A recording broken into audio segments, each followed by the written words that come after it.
This new stencil is a game changer. Let me show you how to use the new Zombie Cheek Stencil from Body Effects. First of all, we want to make sure that we've got our stencil the correct way around, and you want to place it halfway over your lips, so the teeth will be going over your lips. Then we're going to need to have a dauber and a face paint palette with black, white and red face paint. Then optionally you can have some eyeshadows as well.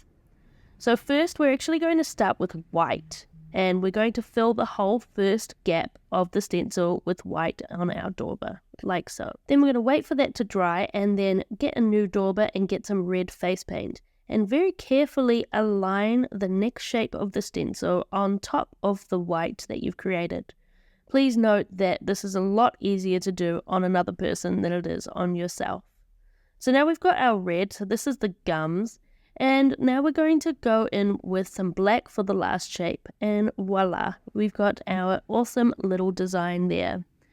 Optionally, you can add some little drips of red blood using red face paint, and you can also add a little bit of extra shading with your eyeshadow palette. Here I'm just adding a bit of black and dark brown and also a little bit of red irritation around the wound. And now I'm going in with a little bit of white for some little extra highlights.